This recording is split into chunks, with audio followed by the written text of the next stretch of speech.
प्रेम से बोलिए आनंद कंद भगवान की जय। जय। गुरुर्ब्रह्मा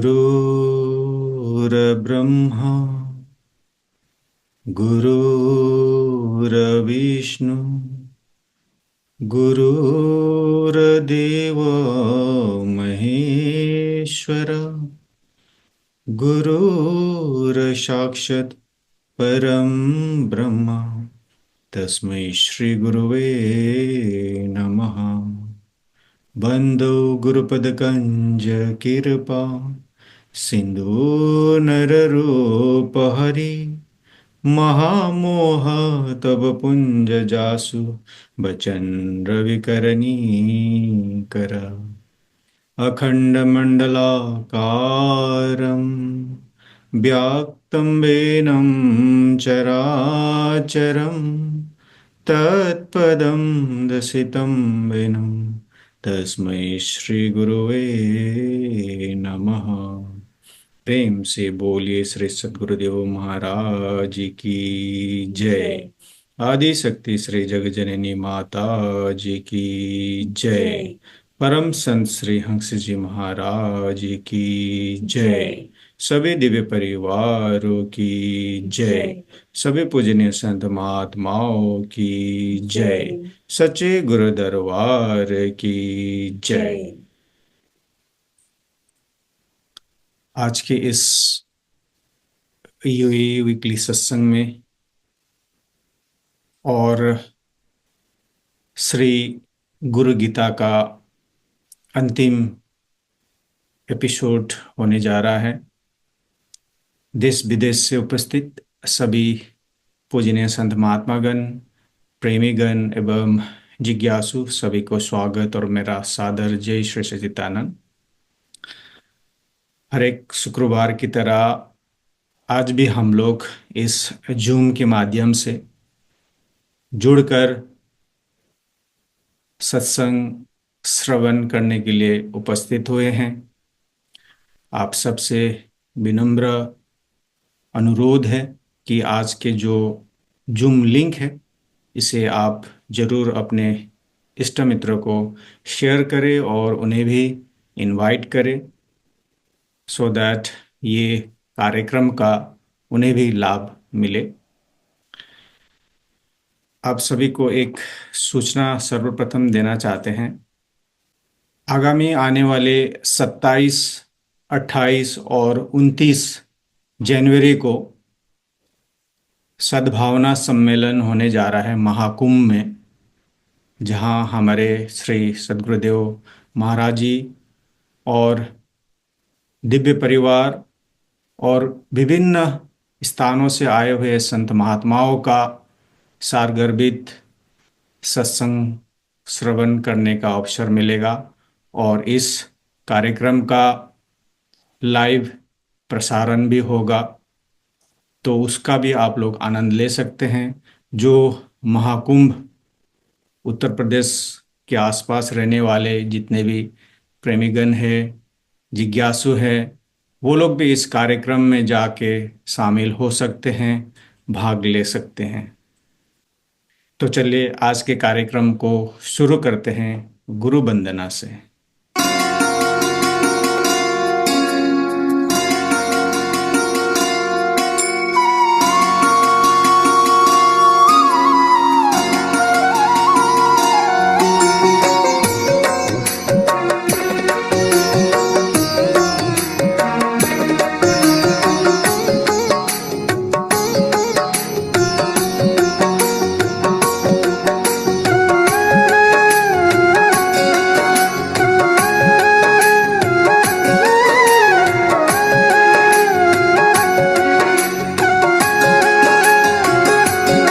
गुरु चरण कमल बलिहारी रे, प्रभु चरण कमल बलिहारी रे। मेरे मन की दुविधा तारी रे, मेरे मन की दुविधा तारी रे। गुरु चरण कमल बलिहारी रे। प्रभु चरण कमल बलिहारी रे।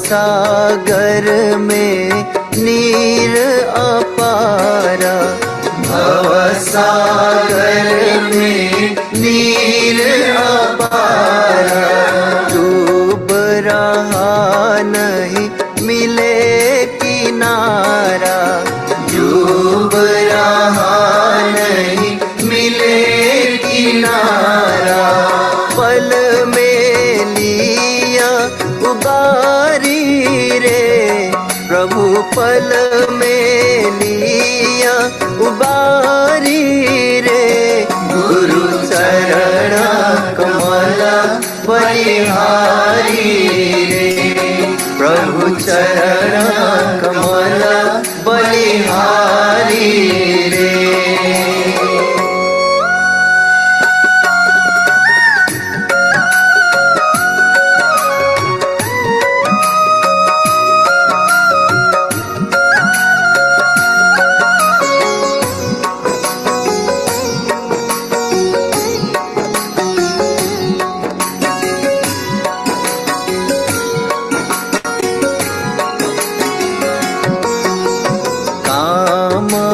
क्रोध मद लोभ लुटेरे, काम क्रोध मद लोभ लुटेरे, जन्म जन्म के बैरी मेरे, जन्म जन्म के बैरी मेरे, सबको दीन मारी रे, प्रभु सबको दीन मारी रे, गुरु चरण कमल बलिहारी रे, प्रभु चरण कमल बलिहारी रे।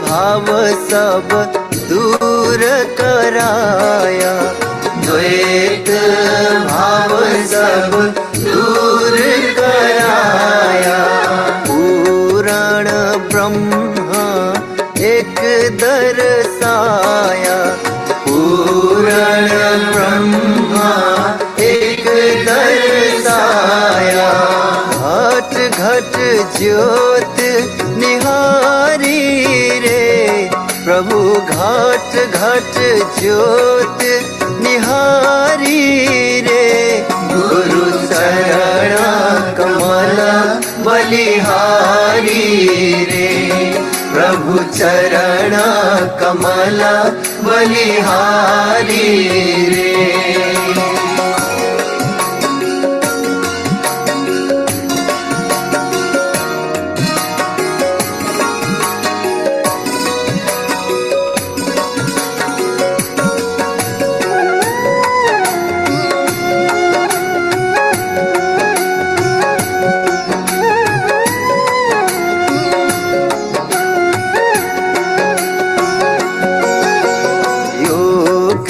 युगत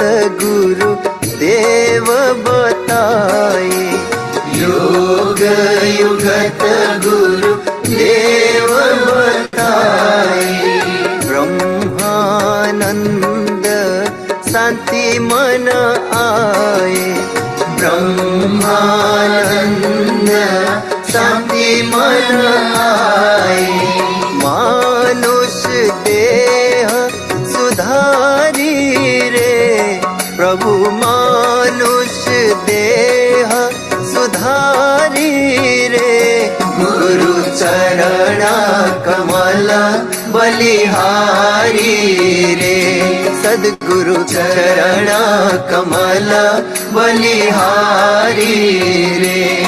मेरे मन की दुविधा टारी रे, मेरे मन की दुविधा टारी रे, गुरु चरण कमला बलिहारी रे, प्रभु चरण कमला बलिहारी रे, गुरु चरण कमला बलिहारी रे। प्रेम से बोलिए आनंद कंद भगवान की जय। अभी आप अति सुंदर गुरु वंदना श्रवण कर रहे थे, जिसको स्वर दिया था हमारे गुरु भाई इंद्र लामिछा ने, जो यूएसए से हैं, और इस वीडियो को एडिट किया था हमारे शोएग राय भाई, जो इजराइल से हैं। दोनों को बहुत बहुत धन्यवाद। चलिए अभी चलते हैं मॉरिशस। हमारे पूजनीय महात्मा धरणी भाई जी को मैं अनुरोध करता हूं अपना सत्संग विचार से हम सबको लाभान्वित करने के लिए। बोली श्री सद्गुरुदेव महाराज जी की जय। श्री आनंद कंद भगवान की।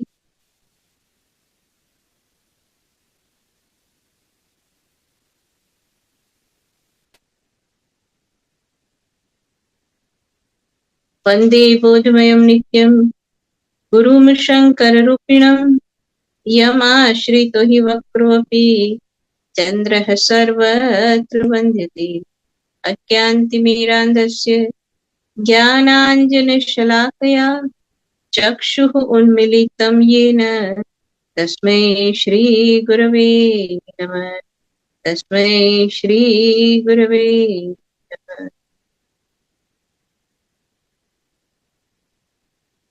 बोली श्री सद्गुरुदेव महाराज जी की जय। श्री आनंद कंद भगवान की जय। आदिशक्ति जगत जननी श्री माता जी की जय। सभी दिव्य महान विभूतियों की जय। श्री दरबार।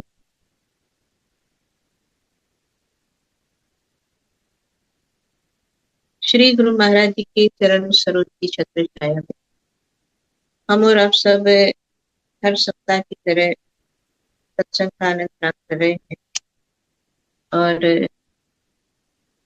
गुरु गीता जो आज कोशिश कर रहे हैं कि इसको समापन करें। पिछली बार जो हमने बात सुनी थी कि जो कहा गया है कि इसका सदा पाठ करना चाहिए, रोज उसको पढ़ना पाठ करना चाहिए, और जो नियमित उसका जो है पाठ करता है, जो किस इच्छा से पाठ करता है, मोक्ष की प्राप्ति के इच्छा से करता है तो उसको प्राप्त होता है, भोग की इच्छा से करते हैं तो उसको इच्छित भोगों की प्राप्ति। आगे पढ़ते हैं। यह सत्य है कि शक्ति, सूर्य, गणेश, विष्णु और शिव उपासकों को सिद्धि देने वाली इस गुरु गीता का निसंदेह पाठ करना चाहिए। तो अक्सर हम इस बात को कई बार सुनते हैं, और कहा जाता है कि सारे देवी देवताओं की आप आराधना करो, पूजा करो, जो भी करो, और एक गुरु महाराज जी की जो है भक्ति करो। तो दोनों में जो है गुरु भक्ति को ही ज्यादा महत्व दिया जाता है। इसी तरह से यहाँ भी ये बात कही गई है कि अगर कोई शक्ति की उपासना करता है, कोई सूर्य की उपासना करता है, कोई गणेश की उपासना करता है, कोई विष्णु की या शिव की उपासना करते हैं, लेकिन चाहे किसी की भी उपासना करते हो, किसी की भी जो है आप पूजा इत्यादि करते हो, लेकिन कहा गया कि सब कुछ करने वालों के लिए भी जब वो गुरु गीता का पाठ करते हैं तो उसको निस्संदेह सिद्धि मिलती ही मिलती है। मतलब आप इससे ये बात समझ सकते हैं कि कोई उपासना किसी की भी कर सकता है, लेकिन गुरु की भक्ति तो साथ में चल सकती है ना। अक्सर लोगों को होता है कि हम इसको पूजेंगे तो इसको नहीं पूजेंगे, इसकी भक्ति करेंगे तो इसकी नहीं कर पाएंगे। अलग अलग जो है विचार लोगों के होते हैं, लेकिन यहाँ भगवान शंकर एक बात क्लियर करते हैं कि आप किसी की भी उपासना कर रहे हो, कोई बात नहीं, गुरु गीता तो आप रोज पढ़ सकते हो। और इसका निसंदेह, इसमें कोई संदेह वाली बात ही नहीं, रोज इसको आप पाठ कर सकते हो। आगे कहते हैं कि हे सुमुखी, मनोकामनाओं की प्राप्ति के लिए किए जाने वाले जप के स्थानों का वर्णन करता हूँ। अब तक ये बताया हमने, जो बात सुनी थी पिछली बार में, कि किस दिशा में मुख करके बैठना है, किस आसन पर बैठना है, और किस भाव से सकाम निष्काम, उसकी सारी बात सुनी। अब भगवान आगे ये कह रहे हैं कि कहाँ करना चाहिए, किस स्थान पर। तो कहा स्थानों का वर्णन करता हूँ। तो क्या क्या स्थान बताए हैं, आगे कहते हैं कि समुद्र या नदी के किनारे, शिव या विष्णु के मंदिर में, शक्ति के देवालय में, सभी देवालयों में, वट वृक्ष या धतूरे के वृक्ष के मूल में, मठ में, तुलसी वन में, तथा पवित्र निर्जन निर्मल स्थान में नित्य अनुष्ठान करते हुए शांत और मौन भाव से इसका पाठ करना चाहिए। तो जैसे आगे हमने जो बात सुनी कि चाहे किसी की भी उपासना करने वाले हो, शक्ति की, विष्णु की, सूर्य की, जो भी, तो इसी तरह से यहाँ ये भी कहा गया है कि आप कहीं पर भी बैठ करके इसका पाठ कर सकते हो। इसलिए कहा कि शिव या विष्णु का मंदिर हो, शक्ति का जो है देवालय हो, चाहे किसी का भी मंदिर हो, है ना, कोई भी मंदिर क्यों ना हो, उसमें ये नहीं सोचना है, या इसमें कोई रिस्ट्रिक्शन नहीं है कि आप शिवालय में गए हैं, शिवलिंग है, वहां बैठ करके आप गुरु गीता कैसे पढ़ पाओगे, लेकिन भगवान कहते वहां भी पढ़ सकते। अगर आप वैष्णो माता चले गए, कहीं भी शक्तिपीठ में चले गए, देवी के मंदिर में चले गए, और मन में ये विचारना नहीं लाना है कि यह तो माता का मंदिर है, यहाँ कैसे गुरु गीता पढ़ी जाए, लेकिन वहां भी पढ़ सकते। इन शॉर्ट कहने का भाव ये है कि कोई ऐसा स्थान नहीं है जहाँ गुरु गीता न पढ़ी जा सके। इसलिए कहा सभी देवालयों में पढ़ सकते हैं, वट वृक्ष के नीचे भी पढ़ सकते हैं, और तुलसी वन में, हालांकि तुलसी वन तो आजकल मिलता नहीं, लेकिन तुलसी के पास भी बैठ करके आप गुरु गीता का जो है पाठ कर सकते हैं, पवित्र और निर्मल स्थान में। आगे कहते कि स्मशान में, डरावने स्थान में, वटमूल के निकट, धतूरे के मूल में तथा आम्र तरु के निकट इसका पाठ करने से सिद्धि होती है। मतलब ये नहीं है सिर्फ कि मंदिरों में करना है, आप शमशान में भी कर सकते हो, डरावने स्थान में भी कर सकते हो।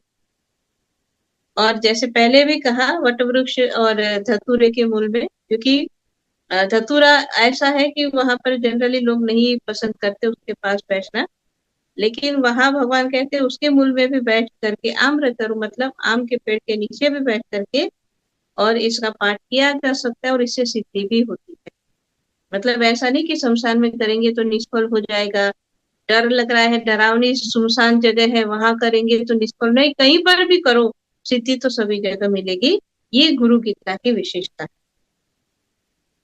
तो कहाँ कहाँ करना चाहिए, ये संशय भी समाप्त हो गया कि कहीं पर भी कर सकते हो, समुद्र किनारे हो, नदी किनारे हो, मंदिर में हो, शमशान में हो, निर्जल स्थान पे हो, कहीं पर भी हो, पेड़ के नीचे बैठे हो, कहीं पर भी हो, आप गुरु गीता का पाठ कर सकते हैं, और इससे सिद्धि भी मिलती है। आगे जो श्लोक है जिसमें कहा कि गुरु पुत्र मूर्ख होने पर भी सिद्ध होते हैं, उनसे प्राप्त दीक्षा तथा किए गए व्रत तप आदि शुभ कार्य व्यर्थ नहीं होते हैं।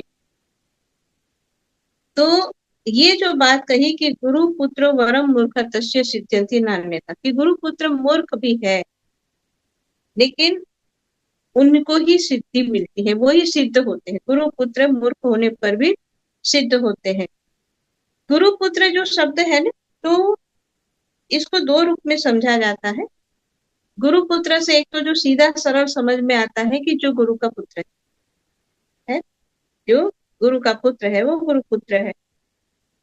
लेकिन एक उसका ये भी बताया जाता है अर्थ कि पुत्र क्या होता है, पुत्र होता है पिता की जो संपत्ति का जो है वारिस होता है। जैसे हम जो सत्संग में सुनते हैं गुरु महाराज जी के मुखारबिंद से कि जो स्वामी रामानंद जी जो थे, और उन्होंने कबीरदास जी को अनजाने में बेटा कह दिया, जो हम सुनते हैं कि ब्रह्म मुहूर्त में वो सीढ़ियों पर लेट गए, जैसे वो वहां से निकले, उनके ऊपर उनके पैर पड़े, तो उन्होंने तुरंत कहा, "अरे बेटा, तेरे को चोट तो नहीं लगी?" तो कबीरदास जी कहते, आपने मुझे पुत्र कहा है, और पुत्र का अधिकार संपत्ति, पिता की संपत्ति पर होता है, इसलिए आपकी जो आध्यात्मिक की संपत्ति है उस पर मेरा अधिकार है। जैसे हम सुनते इस तरह की बात, मतलब पुत्र उनको कहा जाता है कि जो पिता की संपत्ति के वारिस होते हैं, ये इस रूप में भी बताया जाता है। तो यहाँ गुरु पुत्र से जो अर्थ बताए समझ में आएगा वो ये है कि गुरु की जो आध्यात्मिक संपत्ति है, जो आध्यात्मिक उनका जो पावर है, उसका जो वारिस है वो गुरु पुत्र है। और इसीलिए दोनों रूप में देखा जाता है कि कभी ये भी बताया देखते हैं हम गुरु शिष्य परंपरा में कि गुरु का जो शरीर से जो पुत्र उत्पन्न हुआ है उसको भी गुरु गति मिलती है, ऐसा भी देखा जाता है। लेकिन बहुत बार ऐसा भी देखा जाता है कि कोई शिष्य है जिसको गुरु गति मिलती है या गुरु अपना पावर दे करके जाते हैं। तो जरूरी नहीं कि हर एक गुरु के पुत्र हो, गुरु सन्यासी भी हो सकते हैं। तो गुरु पुत्र कौन हुआ कि जो उनका श्रेष्ठ शिष्य है, या जो पुत्र जो शिष्य जिनको वो अपनी आध्यात्मिक संपत्ति दे करके जाते, और उनको गुरु पुत्र कहा जाता है। इसलिए भगवान कहते हैं कि जिसको गुरु ने अपनी संपत्ति देने के लिए और चूज किया है, जो एक इतनी बड़ी क्षमता रखता है कि जो इतना बड़ा आध्यात्मिक पावर को अपने अंदर धारण कर सके, तो वो अपने आप में सिद्ध है।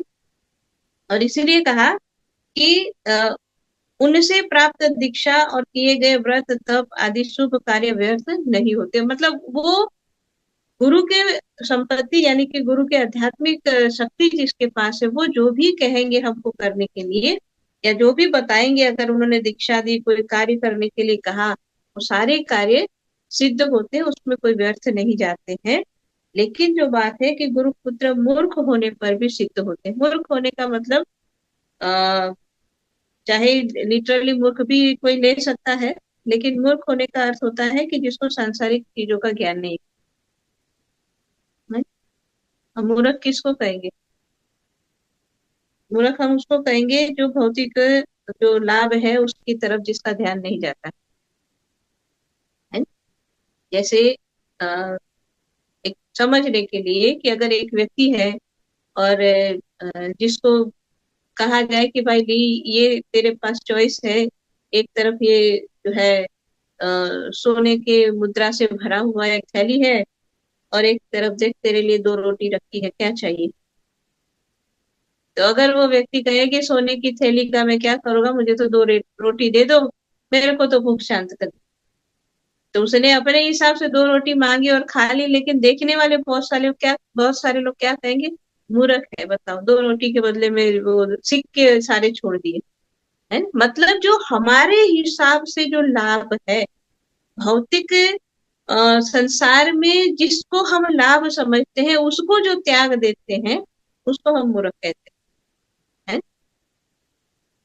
इसीलिए मूर्ख का मतलब ये नहीं होता है कि जिसको कुछ नहीं समझ में आता। मूर्ख का ये भी मतलब होता है कि जो हम जिसको लाभ समझते हैं उस लाभ को छोड़ दे, भौतिक संसार की वस्तुओं को जो छोड़ दे छोटी सी चीज के लिए, उसको मूर्ख कहा जाता है। लेकिन गुरु पुत्र मूर्ख होने पर भी मतलब वैसे भी, क्योंकि जब गुरु ने उनको चूज किया है तो वैसे ही वो तो स्पिरिचुअल है, इसलिए संसार की वस्तु को तो वैसे भी वो पसंद नहीं करेंगे। आगे लिखा है, संसार के पाशों का नाश करने के लिए, भव बंधन से मुक्त होने के लिए गुरु गीता रूपी पवित्र जल में स्नान सदा तत्व ज्ञान कराने वाला है। संसार के पाशों का नाश करने वाले, पाश का मतलब होता है बंधन। बंधन कितनी भी तरह के हो सकते हैं। सबसे पहला बंधन तो जन्म मरण का है। फिर बंधन है अपने कर्मों का है, और कितनी तरह के हमारे विचारों का, हमारे भावनाओं का, हमारे कितने सारे बंधन होते हैं। तो इसलिए कहते हैं संसार के जितने भी पाश है, जितने भी बंधन है, उन सारे बंधनों से मुक्त करने वाला और भव बंधन से मुक्त करने के लिए जो पुनरपि जननम पुनरपि मरणम, ये जो सबसे बड़ा बंधन है, कहा उससे भी मुक्त होना है तो गुरु गीता रूपी पवित्र जल में सदा स्नान करना है।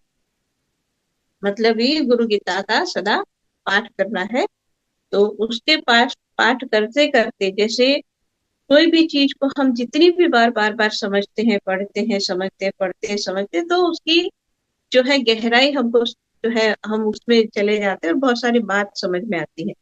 ऐसे ही गुरु गीता के नित्य पाठ से गुरु की महिमा इतनी समझ में आएगी, इतना एक भक्त गुरु गीता के रोज पाठ से गुरुमय हो जाएगा, फिर उसका चिंतन कहीं और नहीं जाएगा। और जब गुरु के अलावा और कहीं चिंतन नहीं जाएगा, तो जितने भी बंधन है वो कटे, क्योंकि गुरु की कृपा से ही वैसे तो बंधन करते हैं। और सबसे बड़ा जो हम भजन में गाते कि ऐसी करी गुरुदेव दया, मेरा मोह का बंधन तोड़ दिया। तो चाहे मोह का बंधन हो, चाहे कोई भी बंधन हो, उसी से अपने आप को छुड़ाने के लिए भी और एक शिष्य को, भक्त को चाहिए कि रोज गुरु गीता का वो पाठ करे। आगे लिखा है कि जो सदा सदब्रह्म में जानने वालों, सदब्रह्म को जानने वालों में श्रेष्ठ है, वे ही साक्षात गुरु है। ऐसे गुरुदेव जिन स्थानों में निवास करते हैं, वो स्थान अत्यंत पवित्र और पवित्र है, इसमें कोई संशय नहीं है। सर्व शुद्ध पवित्र गुरुदेव जहां भी रहते हैं, उस क्षेत्र या पीठ में समस्त देवताओं का समुदाय स्वभावतः निवास करता है। तो जो गुरुदेव का स्थान है, यानी गुरु महाराज का जो निवास, जहां पर गुरु महाराज रहते हैं, वो ही स्थान कहते हैं कि सबसे पवित्र है। और ऐसे स्थान में जो शुद्ध सर्व शुद्ध पवित्र गुरुदेव जहाँ निवास करते हैं, उस स्थान में कहते हैं कि सारे देवता भी वहीं पर आकर के निवास करते हैं। इसलिए कहते हैं कि गुरु की पूजा में सबकी पूजा क्यों हो जाती है, क्योंकि गुरु जहाँ पर है सारे देवता वहीं पर है। तो अलग अलग देवताओं की पूजा नहीं करनी है, गुरु की पूजा में सभी की पूजा हो जाती है। आगे कहा कि आसन पर बैठा हुआ, सोता हुआ, चलता हुआ, घोड़े पर बैठा, गजारूढ़ हो, सोता हुआ, जागता हुआ भी नित्य ज्ञानी पुरुष जो गुरु गीता के पाठ से पवित्र हो गया है, उसके दर्शन मात्र से पुनर्जन्म नहीं होता है। गुरु गीता के पाठ से जो पवित्र हो गया, अब देखो गुरु गीता का पाठ जैसे इसमें लिखा, किसी भी तरह से उसने किया है,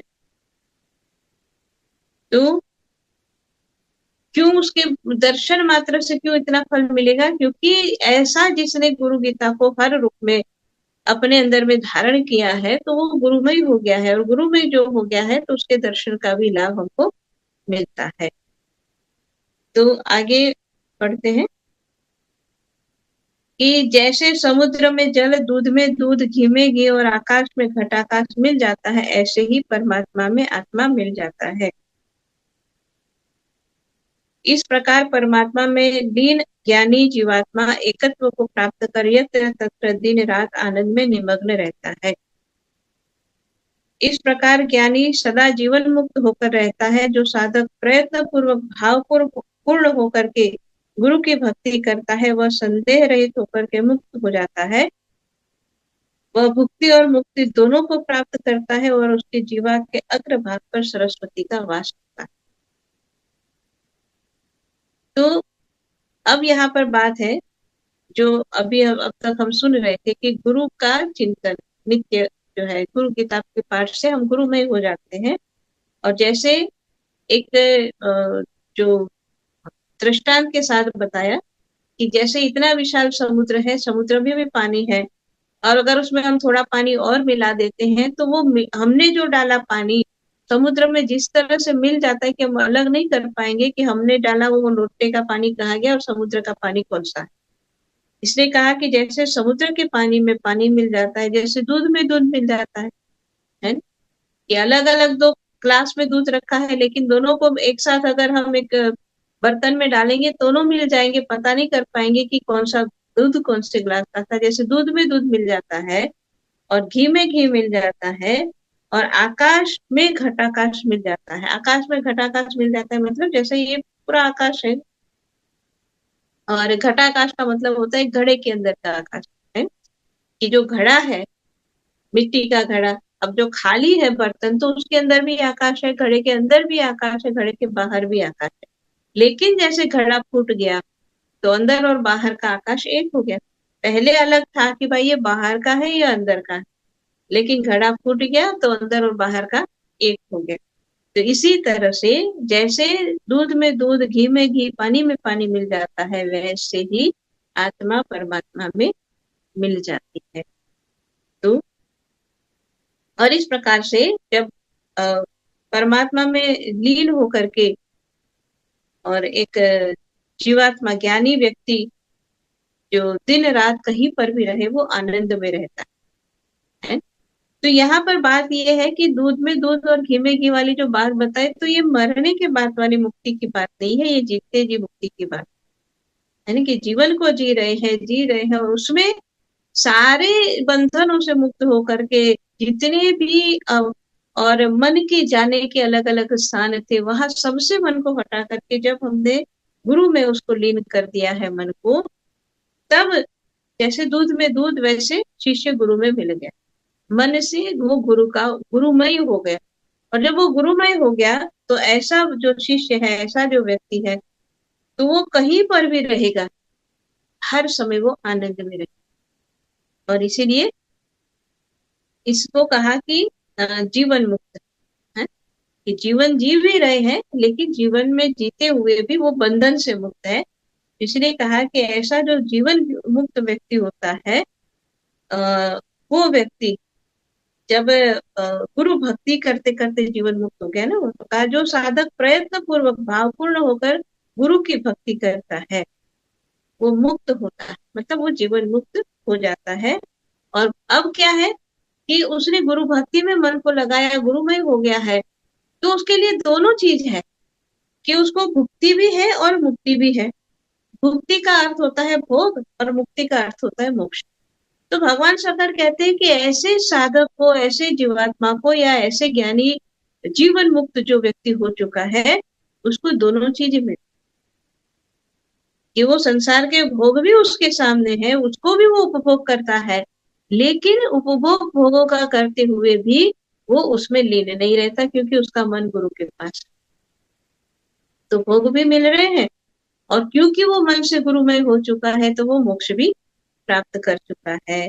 और ऐसा जो व्यक्ति होता है कि जिसने और जीवन मुक्त अवस्था को प्राप्त कर ली है, तो उसके लिए कहा कि उसकी जीवा के अग्रभाग पर सरस्वती का वास है, मतलब कि वो जो बोलता है वैसा हो जाता है। उसको इतनी वाणी में इतनी शक्ति आ जाती है, या सिद्धि कह सकते हैं या शक्ति कह सकते हैं, कि उसका उसके मुख से निकला हुआ वचन सत्य हो जाता है। वो जैसा कहेगा या जैसा बोलेगा वैसा ही हो जाता है।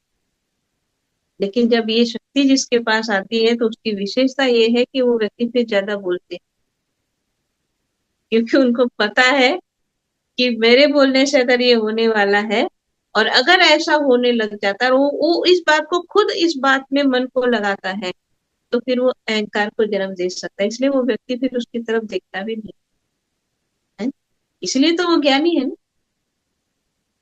अगर वो उस बात को नहीं समझता तो ज्ञानी नहीं था, लेकिन वो ज्ञानी है ना, इसलिए उसमें नहीं उलझेगा वो।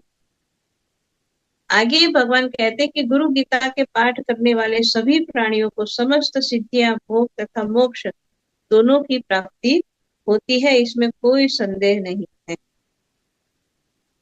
सभी सिद्धियां भी मिलती है, भोग भी मिलते हैं, मोक्ष भी मिलता है गुरु गीता के पाठ करने से। आगे भगवान कहते हैं कि मेरे द्वारा कहा गया यह धर्म युक्त ज्ञान सत्य है और पूर्ण सत्य है। हे सुमुखी, गुरु गीता के समान सचमुच ही कुछ नहीं है। एक ही देव, एक ही धर्म, एक ही निष्ठा और एक ही परम तत्व है, कि गुरु से बढ़कर कोई तत्व नहीं। तो जो जो क्योंकि भगवान जिस रूप में सारी बात सुना रहे हैं, और सुनाते सुनाते उनको ये भी बताना पड़ रहा है कि ये बता रहे हैं, ये जो ज्ञान, धर्मयुक्त ज्ञान जो गुरु गीता का दे रहे हैं, वो ही सत्य है। और उसके अलावा कहीं पर भी अगर आप मन को लगाते हो तो फिर वो उलझने वाली बात हो जाती है। और इसलिए वो सत्य क्या है? वो सत्य यही है कि संसार में देव एक ही है, वो है गुरुदेव, धर्म एक ही है, वो है गुरु भक्ति। निष्ठा एक ही है जो गुरु के प्रति होनी चाहिए, और परम तत्व एक ही है, वो है गुरु। इसलिए कहा कि गुरु से बढ़कर कोई तत्व नहीं है।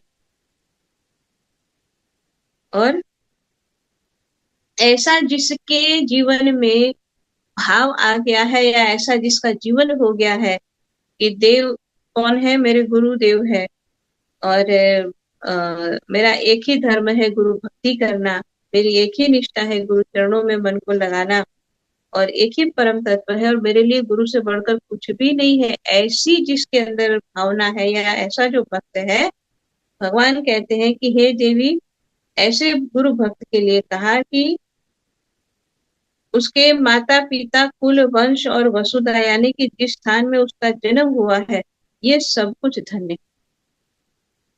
हे देवी, गुरु भक्त के माता पिता कुल वंश और वसुधा भी धन्य है। गुरु भक्ति बहुत ही दुर्लभ है। मतलब ऐसी भक्ति करने वाले अपने कुल को, अपने वंश को उतार देते हैं, और जहां पर उनका जन्म हुआ वो स्थान भी बड़ा ही धन्य माना गया कि भाई वो जगह है जहां पर एक गुरु भक्त ने जन्म लिया, जिसने गुरु भक्ति करके न सिर्फ अपने जीवन को लेकिन अपने कुल को भी उतार दिया। और इसीलिए कहा कि गुरु भक्ति बहुत ही दुर्लभ है। दुर्लभ का मतलब जो जल्दी से ना मिले, है। इतनी आसानी से जो नहीं मिलता उसको हम दुर्लभ कहते हैं, आसानी से मिल जाता है उसको कहते हैं सुलभ है। तो भगवान कहते हैं कि गुरु भक्ति बहुत ही दुर्लभ है, जल्दी से किसी को मिलती नहीं है। हे देवी, शरीर, इंद्रिय, प्राण, धन, स्वजन, बंधु बांधव, माता पिता और कुल सब कुछ गुरु ही है, इसमें संशय नहीं। तो अभी पहले जो बात कही उसमें ये कहा कि देव, धर्म, निष्ठा, परम तत्व सब गुरु है। अब जो है उससे एक स्टेप नीचे आकर के जो सांसारिक रूप में जिसको देखा जाता है उसके लिए भी कहा कि वे शरीर, इंद्रिय, प्राण, धन, स्वजन, बंधु बांधव, माता पिता, कुल, जो भी जिसके हमारी पहचान बनती है, इन्हीं से तो पहचान बनेगी। शरीर से पहचान बनेगी, परिवार से पहचान बनेगी, माता पिता से पहचान बनेगी, किस कुल के हो इससे पहचान बनेगी। तो भगवान कहते हैं कि जिन जिन से भी आप अपनी पहचान बनाते हो, या जो जो आपकी पहचान के कारक है, वो सब कुछ कौन है? गुरु है। और इसमें कोई संशय वाली बात है ही नहीं, संशय नहीं है। एक मिनट है, पेज इधर उधर है। आगे कहते हैं कि हे देवी, कल्प पर्यंत या करोड़ों जन्म के जप, व्रत, तप तथा शास्त्रोक्त क्रियाएं, ये सब एकमात्र गुरु को संतुष्ट करने से सफल होती। इतनी सारी बात बता दी कि कल्प पर्यंत या करोड़ों जन्मों तक, करोड़ों जन्मों से जो भी किया है, क्या क्या किया है, जप किया, तप किया, व्रत किया, जो जो शास्त्रोक्त क्रियाएं हैं वो जो भी किया, लेकिन ये सब सफल कब होती है? कि जब गुरु संतुष्ट है। गुरु जब प्रसन्न है, गुरु जब संतुष्ट हो जाते हैं, तो करोड़ों जन्मों के किए हुए जप, व्रत, तप का भी फल हमको मिल जाता है, वो सफल मानी जाती है। इसलिए कहा कि एकमात्र गुरु के संतुष्ट होने से ये सब सफल हो जाता है। और इसीलिए जो बात आती है कि हर रूप में एक शिष्य चाहता है कि मेरे गुरु महाराज मुझसे प्रसन्न रहे, मुझसे संतुष्ट हो, कि जिसके कारण किए हुए सारे कर्मों का हमको फल मिल जाए। आगे कहते हैं कि हे सुमुखी, विद्या बल या तपोबल से गर्वित जो मानव गुरु सेवा नहीं करते, वे बड़े ही अभागे हैं। चाहे वे ब्रह्मा, विष्णु, महेश, देवर्षि, पितर, किन्नर, सिद्ध, चारण, यक्ष तथा अन्य मुनिजन भी क्यों न हो, यह सत्य है, यह सत्य। तो ये जितना भी कहा कि ब्रह्मा, विष्णु, महेश, देवऋषि यानी नारद जी, पितर, किन्नर, सिद्ध, चारण, यक्ष, जितने भी अन्य मुनिजन हो गए, तो इन सब की बात है, और साथ ही साथ मानव तो है ही है। कि अगर अपनी विद्या के बल से या तप के बल से कोई अभिमान करने लगे और गुरु की सेवा न करे, तो कहते उससे बड़ा अभागा कोई नहीं। देखो, जब किसी भी तरह का बल मानव को प्राप्त होता है, जैसे इसमें तो दो तरह की बात लिखी, विद्या का बल और तप का बल। तप का भी अपना बल होता है, और जो विद्या प्राप्त करते हैं, विद्या मतलब संसार की जो विद्याएं प्राप्त करते हैं, उसका भी अपना बल होता है। लेकिन चाहे किसी के पास कितना भी विद्या का बल हो, जब तक कहते हैं कि गुरु की शरण नहीं मिलती है, या और गुरु की शरण में जा करके वो जब तक गुरु की सेवा नहीं करते हैं, तब तक उसकी विद्या भी सफल नहीं है, और उसको वो नहीं प्राप्त होता है। क्योंकि हम सब इस बात को अनेक अलग अलग ग्रंथों के माध्यम से, अलग अलग सत्संग में इस बात को सुनते हैं, सुन चुके हैं, और भगवान भी स्वयं ये बात जो है गीता में समझाते हैं कि चाहे वेदों का अध्ययन कर लो, चाहे तप कर लो, चाहे अनेक उपाय कर लो, लेकिन उससे मैं नहीं प्राप्त होता है। तो विद्या का अध्ययन क्यों करते थे, शास्त्रों का अध्ययन क्यों करते, कि शास्त्रों के अध्ययन के माध्यम से एक जो है विद्यार्थी ये चाहता है कि मैं उस परम तत्व को प्राप्त करूं।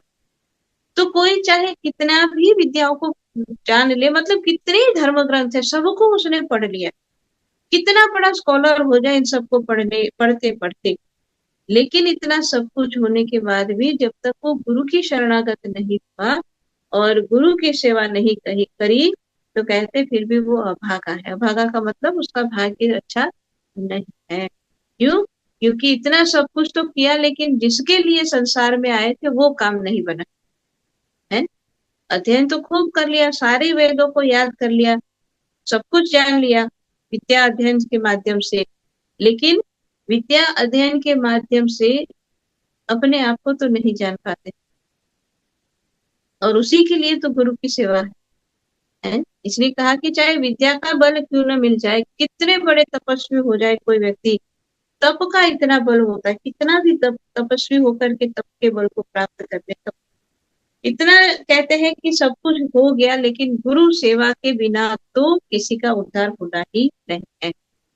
और इसलिए कहते हैं कि इसका अभिमान करके है, इसलिए हम जो अलग अलग रूप में कथाएं सुनते हैं अपने जो है ये पुराणों की कथा को, जो हम सुनते हैं, कितनी बार सुनते हैं कि एक श्वेत केतु की कथा हम सुनते हैं, और कि विद्या अध्ययन करके आने पर उनको ये था कि मैंने जो है और काशी में अध्ययन किया गुरु के पास रह करके, और इतना कुछ मैंने जाना है। तो कहते हैं वो जब वापस आए घर तो अपने पिता को ही प्रणाम नहीं किया। तो पिता ये समझ गए कि भाई ये इतने धर्म ग्रंथों को पढ़ करके आए हैं, तो उसका उसको अभिमान आया है। और इसीलिए फिर जो हम पूरा संवाद सुनते हैं कि श्वेत केतु को उनके पिता जो है देखते हैं कि भाई इसके अंदर अभिमान आ गया है, और इसीलिए वो झुकना नहीं चाहता है। तो क्या कहते हैं पिता उनसे कि क्या तुझे जो है तेरे जहां पर भी तूने अध्ययन किया, क्या तेरे आचार्य ने तुझे ये बात सिखाई कि जिसको जानने के बाद कुछ भी जानना बाकी नहीं रहता, क्या तू उसको जानता है? उसने कहा मुझे तो ऐसा कुछ नहीं बताया। फिर जो है गया और फिर वापस आया, कहा नहीं मेरे गुरुदेव ने तो मुझे ऐसा कुछ भी नहीं सिखाया कि जिसको जानने के बाद कुछ जानना बाकी नहीं रहता है ना। मतलब विद्या अध्ययन करने के बाद उसके अंदर घमंड आया, तो उसने अपने पिता को ही नहीं प्रणाम किया, लेकिन उसके पिता क्योंकि ज्ञानी थे, फिर जो है उसको अलग अलग रूप में वो बात समझाई, और जब उसको पता लगा कि नहीं जो जानना था वो तो मैंने जाना ही नहीं है, तब जाकर के और पिता के शरणागत होकर के फिर गुरु के रूप में स्थापित करके फिर उनसे ज्ञान प्राप्त किया। और तब जो है उसको समझ में आया उनको कि जो मैंने जो ग्रंथों को पढ़ करके पाया वो तो वास्तव में अक्षरीय ज्ञान है, लेकिन जो खुद का जो ज्ञान है, अपने आप को जानने वाला जो ज्ञान है, वो तो बिना गुरु के नहीं मिलता है। और इसलिए गुरु की सेवा आवश्यक है। गुरु की सेवा नहीं की तो फिर वो ज्ञान भी सफल नहीं होता है। तो चाहे विद्या का बल मिल जाए है, और चाहे कितना तपस्या का बल मिल जाए, जैसे हम ऐसे उपनिषद की एक और बात सुनते हैं कि तपस्या करते करते इतनी बड़ी बड़ी जटाएं हो गई, और इतनी उनको सिद्धि भी मिल गई कि उनके मुख से निकला कि चिड़िया तू मर जा, तो मर गई, गिर गई नीचे, और कहा तू जीवित हो जा, तो जीवित होकर के उड़ गई। इतनी सिद्धि मिल गई। तपस्या का बल होता है ना, अपना बल होता है। इतना बल मिलने के बाद भी, और फिर जब कहते हैं कि वही ऋषि जो और जंगल से निकल करके जब बाहर आए और एक कुएं के पास जाकर के जो स्त्री जो है कुएं से पानी निकाल रही थी, उसको कहा कि मुझे प्यास लगी, पानी पिला। उसने बात नहीं सुनी, कुएं से पानी निकाल के फेंकती रही। तो इनको बड़ा क्रोध आया। तो वो जो नारी थी वो कहती है कि मैं कोई जंगल की चिड़िया थोड़ी हूँ कि आप गुस्सा करोगे तो आपके क्रोध से मैं मर जाऊंगी। तो तपस्या का तो बल उनके पास था, लेकिन फिर भी उनको वो ज्ञान नहीं था। और तब जो है वो उसको पूछते हैं कि तुमको कैसे पता लगा। और तब जो है वो जो कन्या थी वो जो उनको रास्ता दिखाती है कि आप जो है और तुलाधार वैश्य के पास जाओ। फिर वो वहां पर गए, सत्संग सुना, और जो है तुलाधार वैश्य की ही कृपा से फिर उनको ज्ञान की प्राप्ति हुई। तो इसलिए कहते चाहे तप का बल हो, विद्या का बल हो, चाहे किसी भी तरह का बल क्यों न हो, सारे बल फेल है। और कहते हैं कि जब तक ये बल का अभिमान है और उसके माध्यम से गुरु की सेवा नहीं करेंगे तो उससे बड़ा दुर्भाग्यशाली कोई नहीं है। और इसलिए कहा कि सारे बल अपने आप में हो सकते हैं एक स्थान पर अलग, लेकिन गुरु सेवा से बढ़कर के कोई बल नहीं है। गुरु की सेवा से जो बल मिलता है उसके सामने सारे बल फीके पड़ जाते हैं। और इसीलिए चाहे कहा कोई भी क्यों न हो, सिद्ध हो, चारण हो, यक्ष हो, मुनि हो, पितर हो, फिर कोई भी क्यों न हो, सबके लिए यही नियम है कि आपके पास कितनी भी सिद्धियां हैं लेकिन गुरु सेवा से बढ़कर के और कुछ नहीं है। आगे भगवान कहते हैं श्री गुरुदेव से बढ़कर कोई तीर्थ नहीं है, अन्य तीर्थ तो निरर्थक है, इन समस्त तीर्थों का निवास तो श्री गुरुदेव के पद कमल के अंग में है। श्री गुरुदेव से बढ़कर कोई तीर्थ नहीं। हम भजन गाते ना कि सारे तीर्थ धाम आपके चरणों में, हे गुरुदेव प्रणाम आपके चरणों है। सारे तीर्थ कहाँ पर है? गुरुदेव में। क्यों? तो अन्य तीर्थ तो निरर्थक है और समस्त तीर्थों का निवास गुरुदेव के पद कमल के अंग। श्री गुरु महाराज जी के जो चरण कमल है उसी में सारे तीर्थ बताए। तो तीर्थ क्यों सबसे श्रेष्ठ गुरु को माना जाता है? क्योंकि तीर्थों में कोई क्यों जाता है? तीर्थों में कोई जाता है तो कुछ प्राप्त करने के लिए जाते हैं कि भाई स्नान करेंगे, अपने जो है पुण्य कमाएंगे। अलग अलग तीर्थ का अलग अलग महत्व होता है कि उस स्थान पर जाकर के एक चीज प्राप्त करेंगे। लेकिन जो गुरुदेव के चरणों में जो प्राप्त होता है वो तो और कहीं प्राप्त नहीं हो सकता है। और गुरु महाराज जी के चरण कमल के लिए जो से तुलसीदास जी भी लिखते हैं कि श्री गुरु पदनक मणिगण ज्योति सुमिरत दिव्य दृष्टि ही होती। गुरु महाराज के चरण कमल जो है, उनके जो नाखून है वही अपने आप में जो है दिव्य जो प्रकाश जो है उसका कुंज है। और उसी का ध्यान करके और शिष्य अपने हृदय में, अपने अंदर में प्रकाश को प्राप्त भी करता है। और इसलिए कहा कि गुरु महाराज के चरण कमल में सारे तीर्थों का निवास है। तो इसलिए जब सारे तीर्थ गुरु महाराज जी में ही समाये हैं, सारे तीर्थ गुरु महाराज जी के चरणों में है, तो फिर और तीर्थ में कहाँ जाएगी? इसलिए कहा कि गुरुदेव से बढ़कर और कोई नहीं है। आगे लिखा कि इस गुरु गीता के पाठ करने से विजय प्राप्त होती है, अनंत फलों की प्राप्ति होती है। हीन कर्मों एवं अधम स्थानों का त्याग कर इस गुरु गीता का पाठ करना चाहिए। गुरु गीता के पाठ करने से विजय प्राप्त होती है। अब ये इतना सरल में लिख दिया विजय प्राप्त होती है, लेकिन अब विजय बहुत जगह प्राप्त हो सकती है। और एक साधक को कहा विजय की प्राप्ति हो चाहिए, वो तो साधक स्वयं जानता है कि मुझे किस पर विजय पाना है। हमें संसार में और कहीं बाहर किसी पे नहीं विजय पाना, खुद पर विजय पाना है। साधक के लिए ये सारी बातें बताई गई है। इसलिए कहा गुरु गीता के पाठ से विजय मिल होती है, अनंत फलों की प्राप्ति होती है। और इसीलिए ऐसे जो है गुरु गीता का पाठ जो भी पहले अभी हमने सुना कि किस स्थान पर करना चाहिए, कैसे करना चाहिए, तो उसी के लिए कहा कि जब आप इस बात को समझ गए हैं कि उसको पाठ करने से क्या कुछ मिलना है, अनंत फल मिलने हैं, तो क्या कहा आगे कि इसीलिए हीन कर्म और अधम स्थानों को त्याग करके गुरु गीता का पाठ करना चाहिए। तो हीन कर्म का मतलब होता है जो नहीं करने वाले या जो दूषित कर्म है, जो खराब कर्म है, उन कर्मों को नहीं करना है। और कहाँ नहीं करना चाहिए पाठ? वैसे तो जो स्थान बताए कि समुद्र या सरिता तीर, जो भी सारा हमने पढ़ा, लेकिन एक पिछले से पिछले एक वाले में हमने पढ़ा था इस बात को कि अ, जो है क्या पत्थर पर और काष्ठ पर निष्फल होते हैं, वो सारी जो बातें बताई है, उन चीजों का ध्यान रख करके कि आपको चाहिए सफलता, तो कहा भी उन उन स्थानों का आप क्या कर दे, वो आप चुन लेना। इसके तो पिछले से पिछले वाला जो था उसमें हमने इसके ऊपर चर्चा की थी कि कौन कौन से स्थान अधम स्थान। अधम स्थान का मतलब होता है कि उनको त्याग कर देना चाहिए, ऐसे जो स्थान है। जैसे अभी मैंने वही ढूंढ रही थी, तो जैसे इसमें कहा है कि वस्त्र आसन पर बैठ के नहीं करना है, क्योंकि वस्त्र आसन पर दरिद्रता आती है।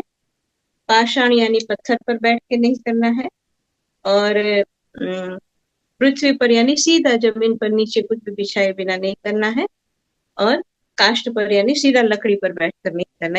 ये चार चीजों के लिए मना है कि सीधा जमीन पर नहीं बैठना है, पत्थर पर नहीं बैठना, सीधा लकड़ी पर नहीं बैठना, और वस्त्र का आसन मतलब कपड़ा नहीं बिछा करके करना है। लेकिन क्या बिछाना है? तो जैसे कहा था कि मृग चर्म है, व्याघ्र चर्म है, या दुर्वा का जो आसन मिलता है, और सबसे सरल कहा था कि कंबल पर सर्व सिद्धि की प्राप्ति होती है।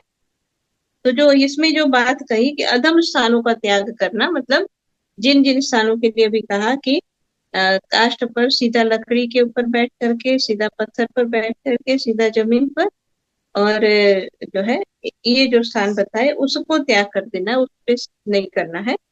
बाकी कंबल पर बैठ करके आप कहीं पर भी कर सकते हो। तो इसलिए कहा कि अधर्म स्थानों को त्याग करके इस गुरु गीता का पाठ करना चाहिए। अब जब ऐसे स्थान पर बैठ करके करेंगे तो क्या होगा? तो कहा हीन आसन पर गुरु गीता का पाठ करते हुए साधक को हीन फल मिलता है। मतलब अगर आप जो नहीं करने वाले काम करोगे या जहां मना किया है वहां करोगे, तो उतना फल, वैसा फल तो मिलेगा नहीं जैसा होगा मिलना चाहिए। इसलिए कहा हीन फल मिलता है। प्रस्थान के समय युद्ध में शत्रु द्वारा संकट काल में इसके पाठ से विजय प्राप्ति होती है। कहाँ कहाँ पर?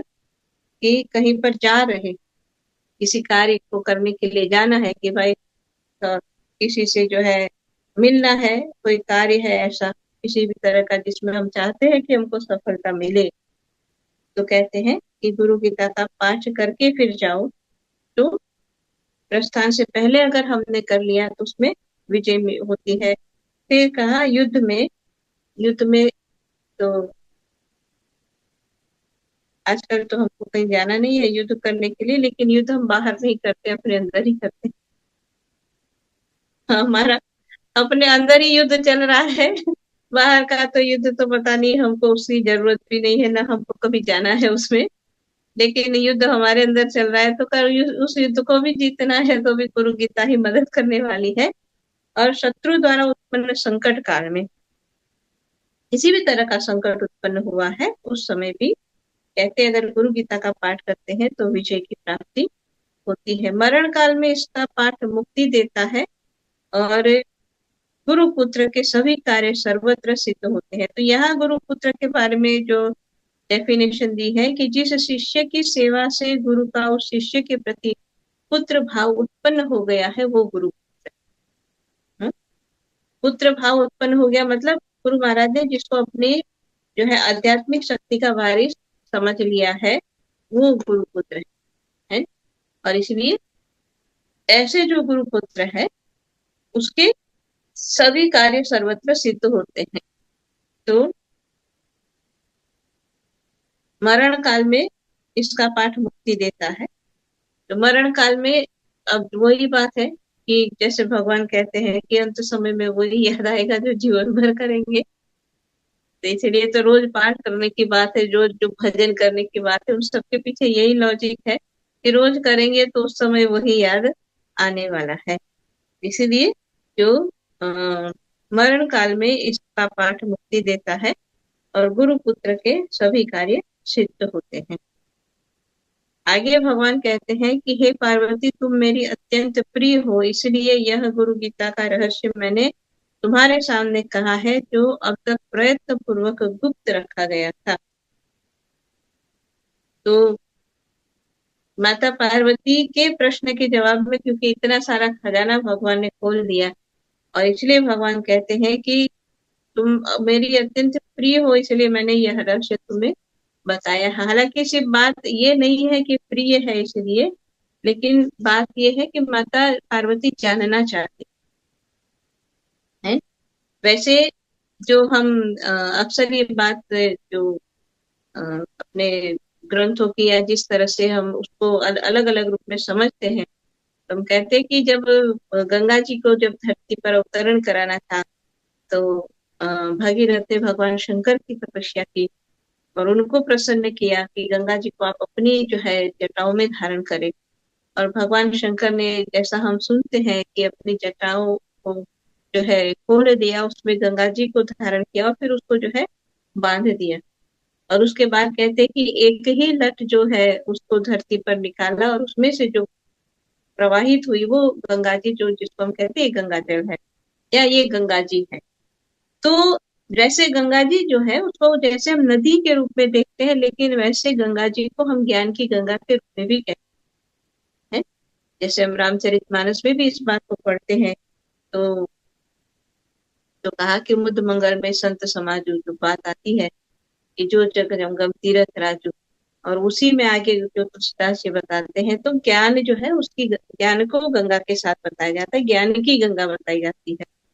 तो जो एक ही लट भगवान शंकर ने जिसमें से धरती पर गंगा जी को जो है प्रवाहित होने दिया, तो इसका एक अलग रूप में अगर हम अर्थ समझेंगे तो ये बात समझ में आती है कि भगवान शंकर जिन्होंने अपने मस्तिष्क में गंगा जी को धारण किया है, इसका अर्थ है कि उनके पास बहुत ज्ञान है,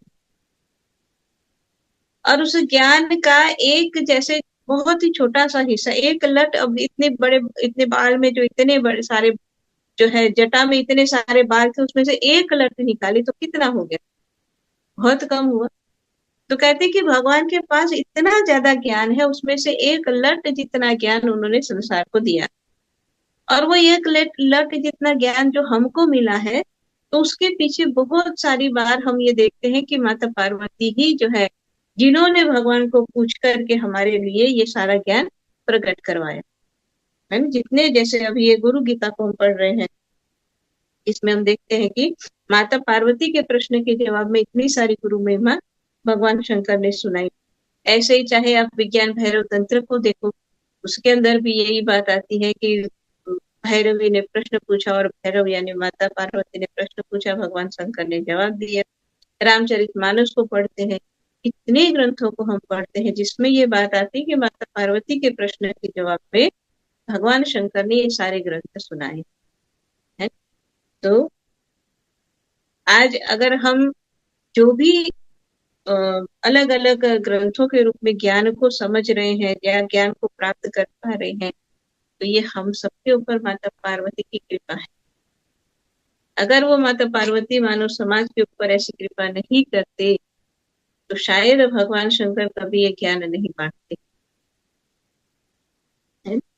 आज हम सब इसको पढ़ रहे हैं वो माता पार्वती के कारण, क्योंकि उनकी जिज्ञासा थी और उन्होंने पूछा, और उन्होंने पूछा तो भगवान ने बताया, अगर नहीं पूछते तो नहीं बताते। और इसीलिए जो भगवान कहते हैं कि तुम मेरी अत्यंत प्रिय हो, इसलिए ये गुरु गीता का रहस्य मैंने तुम्हारे सामने कहा है, जो अब तक प्रयत्न पूर्वक गुप्त रखा गया था। मतलब भगवान ने सारा ज्ञान अपने तक गुप्त रखा था, इसलिए उनकी जटा में सब बंधा हुआ है ना। गंगा जी को बांध अपनी जटा में बांध दिया जैसे हम कहते हैं, तो मतलब ज्ञान को उन्होंने अपने अंदर गुप्त कर रखा है, किसी के सामने प्रकट नहीं किया है। लेकिन माता पार्वती ने थोड़ा बहुत जो है उसको प्रकट करवाया, कुछ पूछा तो हमारे लिए वो प्रकट हुआ।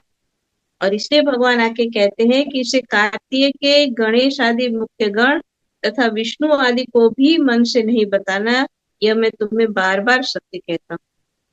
मतलब भगवान ने जो माता पार्वती को बात सुनाई, तो उसके पहले उन्होंने गणेश कार्तिकेय आदि जितने भी है, हालांकि वो भी उनके प्रिय है, लेकिन भगवान ने उनको भी नहीं बताया। जो आज इस ग्रंथ के रूप में प्रकट हुआ है, हम सब उसको पढ़ रहे हैं और सुन रहे हैं। इसलिए भगवान कहते हैं कि इसको प्रयत्न पूर्वक गुप्त रखा था, लेकिन अब ये प्रकट हो गया। लेकिन बात यही है कि चाहे गुप्त रखा था और अब प्रकट हुआ, लेकिन सिर्फ पढ़ लेने से तो वो प्रकट नहीं हुआ ना। पढ़ने पर भी वो गुप्त ज्ञान तो गुप्त ही रहता है। जब तक माता पार्वती की जितनी हमारी मनस्थिति ना हो या उतनी ऊंचाई पर हम नहीं पहुंचेंगे, तब तक ये पढ़ा हुआ ज्ञान भी गुप्त रहेगा, हमारी समझ में वो आने वाला नहीं है। इसलिए कहते हैं ये गुप्त है, और उसको प्रकट करने के लिए हमें अपने अंदर में और माता पार्वती की तरह शिष्य का भाव लाना है। आगे भगवान कहते हैं कि हे देवी, जिसका चित्त संपूर्ण परिपक्व है और जो श्रद्धा भक्ति भावना वाला है, उसको यह उपदेश करना है। हे प्रिय, तुम तो मेरी आत्मा हो। तो किसको गुरु गीता सुनानी है या किसको गुरु गीता समझ में आएगी, दोनों रूप में हम कह सकते हैं। कि सबसे पहले कहा कि जिसका चित्त पूर्ण परिपक्व है और श्रद्धा भक्ति भावना वाला है, जिसके अंदर भक्ति भाव है, जिसके अंदर श्रद्धा है, और जिसका चित्त पूर्ण परिपक्व है। पूर्ण परिपक्व का मतलब होता है कि जो एक बिल्कुल तैयार है कुछ लेने है। एक होता है पक्व, एक होता है परिपक्व। परिपक्व मतलब बिल्कुल रेडी एकदम है, तो एकदम तैयार है कुछ ग्रहण करने के लिए, लेने के लिए।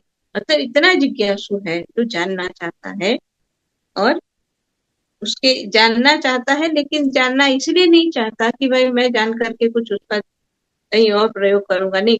वो श्रद्धा के साथ भक्ति के साथ उसको ग्रहण करना चाहता है, तो उसी को ये उपदेश देना है। हर किसी को गुरु गीता सुनाई नहीं जाती है, भगवान का ऐसा कहना है। आगे कहते हैं कि जो अभक्त है, ठग है, नीच है, पाखंडी है और नास्तिक मनुष्य को गुरु गीता कहने का मन में भी विचार नहीं करना चाहिए। जिसके अंदर भक्ति नहीं है, अभक्त का मतलब जिसके अंदर जो भक्त नहीं है, जो भक्त नहीं है, जो ठग है। ठग का मतलब होता है जो दूसरों को ठगने वाला है। तो ठगने का अर्थ क्या होता है कि जो आपको विश्वास में दिला करके आपके साथ बुरा करे, आपको लगे कि आपका अच्छा कर रहा है, लेकिन वो आपका बुरा करके चला जाए, वो ठग होता है। तो कहता है ऐसी जिसके अंदर बुरी भावना है कि जो दूसरों को नुकसान पहुंचाने वाला है ना। अलग शब्दों में समझे तो जो दूसरों को नुकसान पहुंचाने वाला है वो ठग है। तो भगवान कहते हैं कि जो दूसरों को नुकसान पहुंचाने वाला हो, उसको तो गुरु गीता बिल्कुल भी नहीं बता। और जो पाखंडी है, पाखंडी का अर्थ होता है जो दिखावा करता है। दिखावा का मतलब होता है कि जो दिखाने का कुछ और वास्तव में कुछ और है। जैसे कहते हैं ना, हाथी के दांत दिखाने के कुछ और, चबाने के कुछ और। ऐसे ही जो मानव अपने आप को कुछ और दिखा रहा है, लेकिन उसकी असलियत कुछ और है।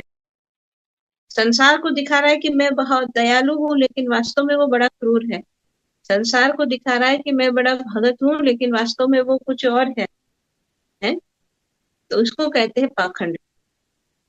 जो दूसरों को कुछ और दिखाना और अपने आप में कुछ और होना, ऐसे व्यक्ति को भी गुरु गीता का जो है ज्ञान नहीं देना चाहिए। गुरु गीता उसको नहीं सुनानी चाहिए, ना उसके बारे में बताना चाहिए, क्योंकि उसके हृदय में भक्ति भावना नहीं है, वो पाखंड में रखा हुआ।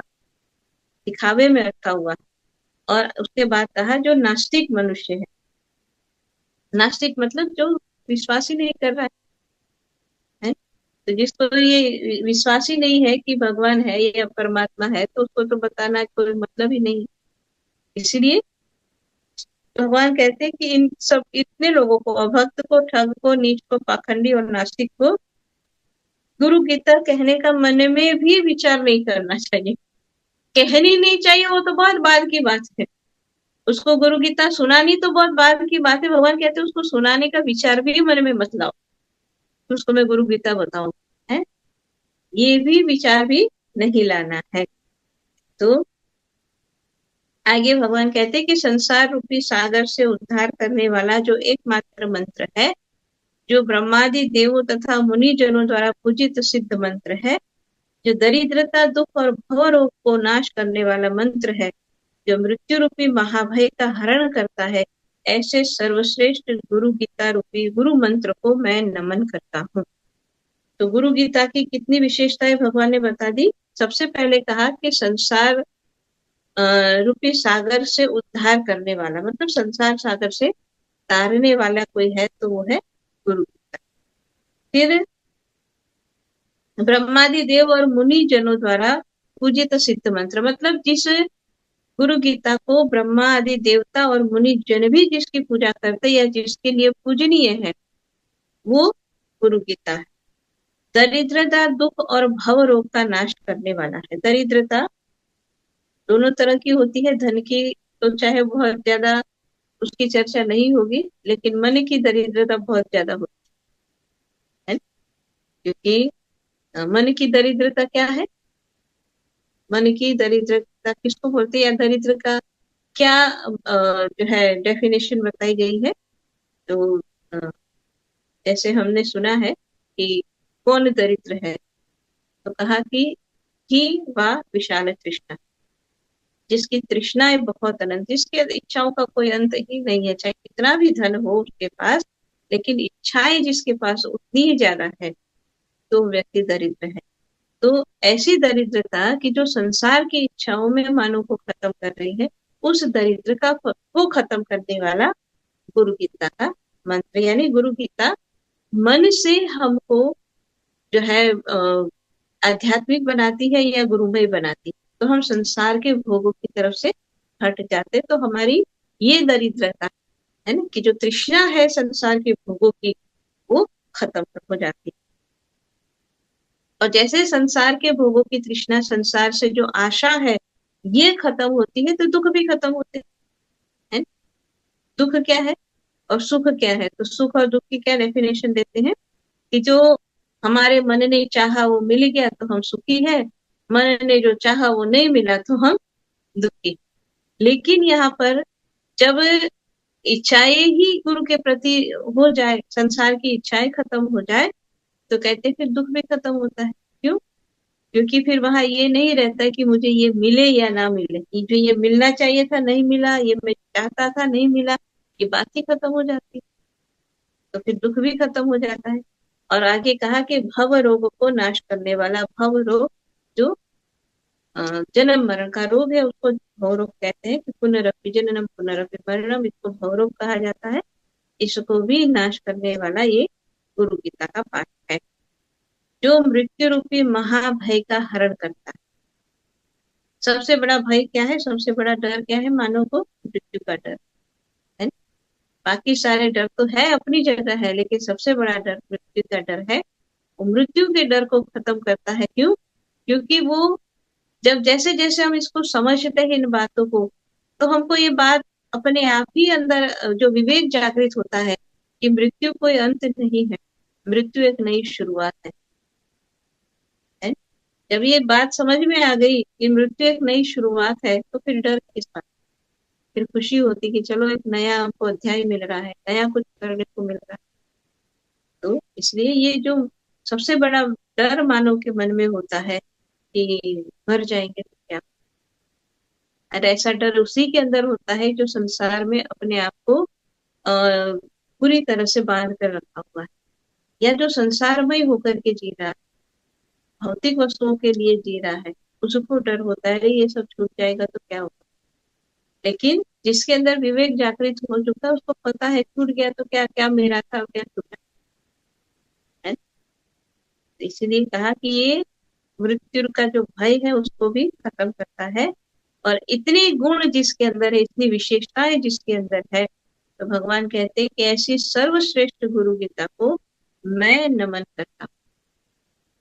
भगवान शंकर ये कह रहे हैं कि मैं उसको नमन करता हूँ गुरु गीता को। तो अब हम समझ सकते हैं ये कितनी जो है पवित्र, महान, जो भी हम कहे सारे शब्द कम पड़ेंगे, ये ऐसी ये गुरु गीता है। आगे आखिर में जो हर एक जो है उसमें आखिर में जो बताया जाता है कि इति श्री स्कंद पुराणे उत्तरखंडे ईश्वर पार्वती संवादे गुरु गीता समाप्ता। श्री गुरुदेव चरणार्पणमस्तु। ओम शांति शांति शांति। यानी कि स्कंद पुराण के उत्तर खंड में वर्णित ईश्वर पार्वती संवाद रूपीय गुरु गीता संपूर्ण हुई, श्री गुरुदेव के चरण कमलों में समर्पित हो। श्री गुरुदेव चरणार्पणम अस्तु। गुरु महाराज जी को हम ये अर्पण करेंगे। तो वैसे तो कहा गुरुदेव के चरणों में अर्पण, लेकिन वास्तविकता तो ये है कि ये हमारे अंदर में ही रहनी चाहिए, है। तो जितना भी जो सुनना था, समझना था, हालांकि इसका कोई अंत तो है नहीं। जितनी बार सुनेंगे, जितनी बार समझेंगे, जितनी बार पाठ करेंगे, हर बार हमको कुछ ना कुछ नया नया ही मिलने वाला है ना। इसलिए जैसा हम पिछली बार भी कह रहे थे कि अगर फिर भी किसी के मन में ये इच्छा हुई है तो जरूर इसका पाठ करो। पाठ करते करते बहुत सारी बातें समझ में आएगी। जरूरी नहीं संस्कृत के श्लोक पढ़ने हैं, हिंदी ट्रांसलेशन है उसमें, हिंदी में पढ़ेंगे, रोज पढ़ेंगे। शुरू में ऐसा लगेगा कि बहुत बड़ा है, लेकिन पढ़ते पढ़ते तो इतनी आदत हो जाती है कि रोज पढ़ेंगे तो भी बहुत आसानी से हो जाता है। तो ऐसी ये गुरु गीता है, तो उसका पाठ हम करें। और जो सारी बातें भगवान शंकर ने गुरु महिमा में सुनाई है, उसको भी हम अच्छी तरह से समझे, अपने जीवन में उसको धारण करें। तो इन्हीं शब्दों के साथ मैं अपनी वाणी को विराम देती हूँ। बोलिए श्री सद्गुरुदेव महाराज की जय। श्री आनंद कंद भगवान की। प्रेम से बोलिए आनंद कंद भगवान की जय। आदि शक्ति श्री जगजननी माता जी की जय। श्री भगवान शंकर की जय। हमारे पूजनीय महात्मा धरणीभाई जी को अति मार्मिक सत्संग विचार से हम सबको लाभान्वित करने के लिए भाई जी को बहुत बहुत धन्यवाद। हम लोग श्री गुरु गीता का जो सीरीज है, बहुत महीनों से हम लोग सुनते आ रहे हैं, तो आज लास्ट एपिसोड था। अगर किसी कारणवश आप लोगों ने ये सीरीज नहीं श्रवण किया, लाइव सेशन में आप लोग किसी कारणवश उपस्थित नहीं हुए हैं, तो आप इसकी पूरी रिकॉर्डिंग जो वीडियो है वीकली सत्संग यूट्यूब चैनल पर जाके आप लोग एपिसोड 1 से लेके आज तक का एपिसोड आप लोग देख पाएंगे वीकली सत्संग में। तो आज जितने भी महानुभाव उपस्थित हुए हैं, आप सभी को भी बहुत बहुत धन्यवाद। और आगामी 27, 28 और 29 जनवरी को मानव उत्थान सेवा समिति द्वारा सद्भावना सम्मेलन महाकुंभ में होने जा रहा है। इसका सीधा प्रसारण भी हमारे समिति का यूट्यूब चैनल, फेसबुक पेज और वेबसाइट पर भी वेबकास्ट किया जाएगा।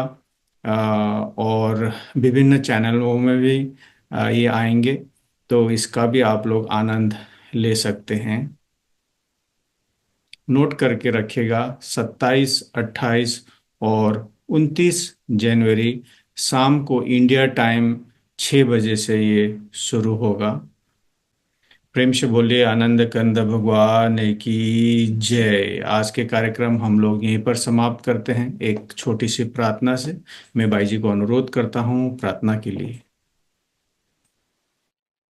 बोलिए श्री सद्गुरुदेव महाराज की जय।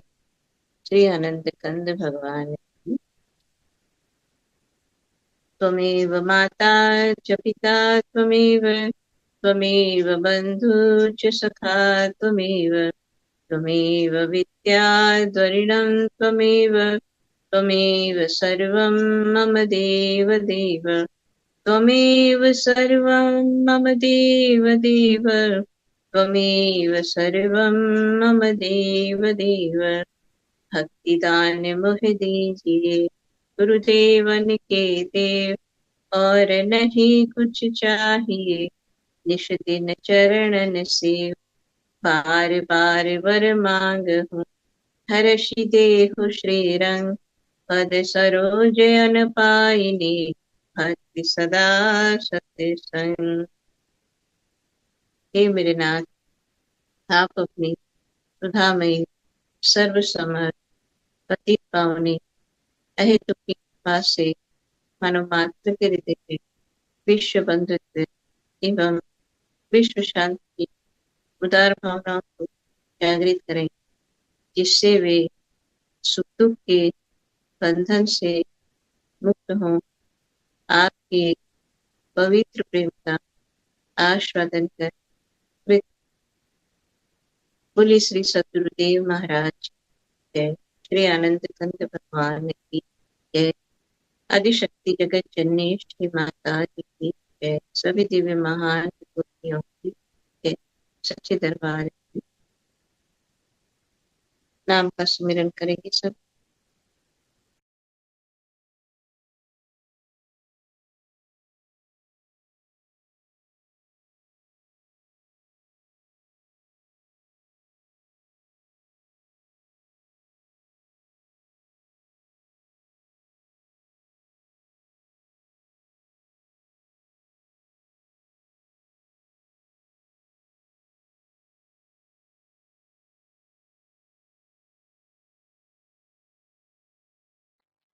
बोले श्री सद्गुरुदेव महाराज जी की, श्री आनंद कंद भगवान की